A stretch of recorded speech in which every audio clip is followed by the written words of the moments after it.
Hello students, let's see this question. The question says insulin contains 3.4% sulfur.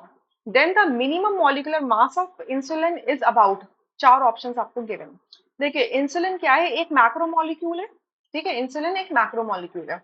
So macro molecules का wait काफी ज्यादा होता है, तो इसके अंदर कह रहे हैं कि 3.4% सल्फर है।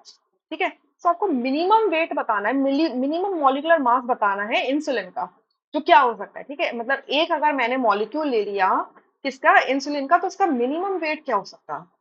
हम देखो उसके मिनिमम वेट को हम कैसे रिलेट कर सकते हैं कि आपका आ, जो 3.4% का मतलब क्या हुआ है, 3.4% सल्फर का मतलब क्या हो गया, सल्फर इन इंसुलिन, इसका मतलब क्या हुआ यहाँ से समझना है पहले कि आपका 3.4 ग्राम of sulfur is present in 100 gram of insulin. ठीक है, तो अगर आपने एक मॉलिक्यूल, अगर आपने लेट से इंसुलिन का ले लिया और इसका मिनिमम वेट बताना है, तो हमें मान लेते हैं कि इसके अंदर सिर्फ एक ही एटम सल्फर का होगा, सिर्फ एक ही एटम सल्फर का होगा, बाकी कुछ और जो भी हो हमें इससे मतलब नहीं है, बट एक ही एटम सल्फर का होगा क्योंकि हमें डाटा सल्फर से रिलेटेड गिवन है। और सल्फर के एक एटम का वेट कितना होता है, 32U होता है। ठीक है, 32U होता है। तो यहाँ से मैंने ये ग्राम्स लिया है क्योंकि ये मॉलिक्यूल की बात कर रहे हैं, तो मैं इसको ना और क्लियर तरीके से लिख देती हूँ कि इसको मैं यू ले लेती हूँ। ठीक है, यू ले लेती हूँ क्योंकि मैं एक एटम की बात कर रही हूँ ना, तो एक एटम का वेट है सल्फर का 32U। सो अगर मैं 3.4% को भी अंडरस्टैंड करूँ तो इसका मतलब क्या है कि अगर लेट से कि अगर आपका 100 का इंसुलिन का मॉलिक्यूल है, तो उसके अंदर जो सल्फर प्रेजेंट है वो 3.4U है, मतलब सल्फर का जो एक एटम का वेट है उसमें 3.4U है। अच्छा, ये गिवन डाटा के अकॉर्डिंग।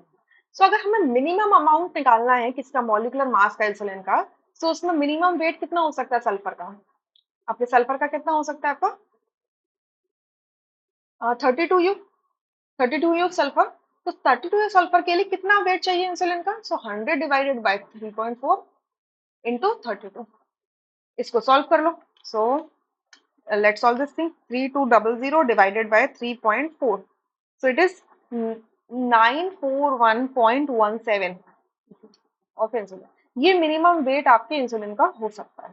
सो यहाँ से जो नियरेस्ट पॉसिबल आंसर है that is A. Rest answer, rest options are incorrect. I hope you understood. देखो इसको आप अप्रोक्सीमेट भी करोगे तो ये 941 आ जाएगा। ठीक है, 941 आ जाएगा, और इसको फर्दर अप्रोक्सीमेट भी करोगे तो ये 940 भी आएगा। ठीक है, इस वजह से। So A option correct. I hope you understood, thank you.